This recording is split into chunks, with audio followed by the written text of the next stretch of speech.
আম্মা, এই যে আপনার চা নেন। আরে বৌমা, তুমি আমার জন্য চা বানিয়ে নিয়ে এসেছো, আমি অনেক খুশি হয়েছি। কিন্তু মা, এত ছোট কাপে দিয়েছো কেন? একটু বেশি করে বানাওনি? জি আম্মা, অনেকগুলো বানিয়েছি। বেশি করে বানিয়েছো? তাহলে না বৌমা, আমার জন্য একটু বেশি করে নিয়ে আসো। তুমি আমার জন্য চা বানিয়েছো, আমি একটু বেশি করে খাবো। বুড়ো মানুষ, চা খেলে একটু এনার্জি পাই না তো বৌমা, বেশি করে নিয়ে আসো। ঠিক আছে আম্মা, দেন আমি বেশি করে নিয়ে আসছি, এখনই আনতেছি। যাক বৌমা, চা বানানো শিখে গেছে, আস্তে আস্তে সবকিছু শিখে যাবে। আমার কি যে ভালো লাগতেছে। এই যে আম্মা, বেশি করে নিয়ে আসছি, নেন এবার মন ভরে চা খান, নেন। আরে আরে, আস্তে বৌমা, আস্তে। ইস, পড়ে যাবে তো। এতগুলো চা এনেছো, এতগুলো চা মানুষ এইভাবে দেয় বৌমা? আমি বুড়া মানুষ, একে তো গরম ধরতে পারতেছি না। আমি চা খাবো, আবার কোথায় রাখবো, ঢেলে পড়ে যাবে। আরে বৌমা, ট্রেতে দিতে হয়, ট্রেতে দিলে আমার জন্য একটু সুবিধা হবে। এখানে ওখানে চাটা পড়ে যাবে না, ভয় থাকবে না আর কি। ঠিক আছে আম্মা, দেন দেন, আমি এক্ষুনি ট্রেতে নিয়ে আসতেছি আম্মা, এক্ষুনি আসতেছি। আরে বৌমা, তুমি তুমি চায়ের মগ নিয়ে যাচ্ছ কেন?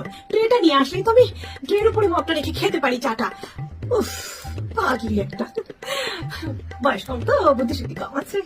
আরে আম্মা ট্রেতে চা খাবে, আগে বললেই তো হতো, এটা কোনো ব্যাপার। শুধু শুধু তো এবার আমাকে কষ্ট করতে হতো না।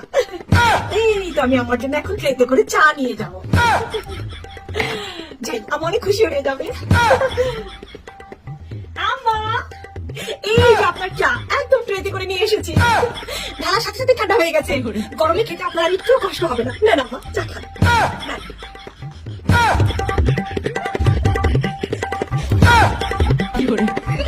এখন ঠিক আছে না আম্মা? ও আচ্ছা, আপনাকে কি চামচ দেবো, নাকি আপনি এভাবে চোখ দিয়ে খাবেন? না বৌমা, চামচ দিতে হবে না, চামচ দিতে হবে না। আমি আমি চুমুক দিয়ে খাবো, চুমুক দিয়ে খাবো বৌমা। তুমি যাও, তুমি যাও, তুমি যাও। আচ্ছা ঠিক আছে আম্মা, আপনি খাবেন, আমি আসি। ঠান্ডা।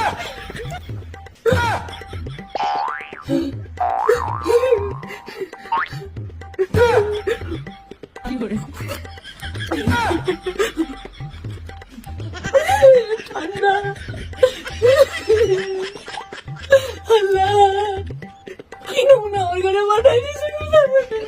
আমি হয়তো দুদিন পরে মরবো, আগে মরলে কি ক্ষতি? গরম করা লাগবে।